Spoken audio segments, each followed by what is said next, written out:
And final 12 o'clock game, we got number 22 Air Force, who's 6-0, traveling to Navy, who's 3-3. Air Force favored by 10.5 points on CBS. Zach Larrier for Air Force has gone 20-28, thrown for 468 yards, 4 touchdowns, 0 interceptions. Emmanuel Mitchell has had 113 carries for 497 yards and 8 touchdowns. And Jared Rosnos had 9 catches for 279 yards and 2 touchdowns. Ty Lavatai for the midshipman has gone 27-52, thrown for 426 yards, 3 touchdowns, 0 interceptions. Alex Teska has had 62 carries for 503 yards and 4 touchdowns on the ground. And Eli Heidenreich has had 4 catches for 156 yards and 2 touchdowns. Air Force is 33-22 against Navy all time. Last 3 games have gone to Air Force from 2020 to 2022. I'm going to be honest. If I had to rank teams I think have a good shot at going undefeated, Air Force would be pretty high on that list, right? I don't think their schedule is the toughest down the stretch, but except for excluding a big game against UNLV. Like, weirdly enough, a lot of people did not expect UNLV to be a very good football team heading into the year.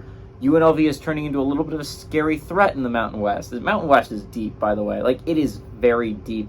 We're not mention Fresno State and Wyoming, 2 very, very good football teams in the Mountain West, but both of them already had Mountain West loss. Now that UNLV game is looking like both of them are undefeated in Mountain West play. But Air Force is playing extremely good football. What got them on a lot of people's radars after they beat Wyoming last week. Again, it was a big win against a good football team in Wyoming.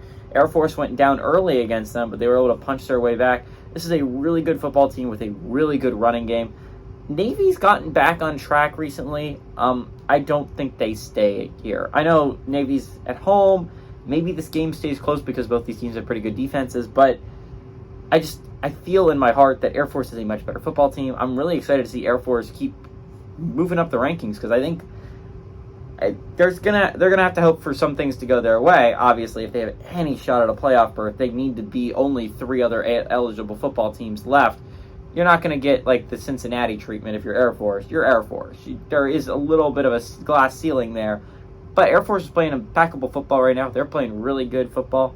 I'm excited to keep talking about them next week. They're going to be one of the max 20 teams I'm going to be talking about next week, I think. Give me Air Force to go on the road and not only beat Navy, but destroy them. Give me Air Force to cover as well.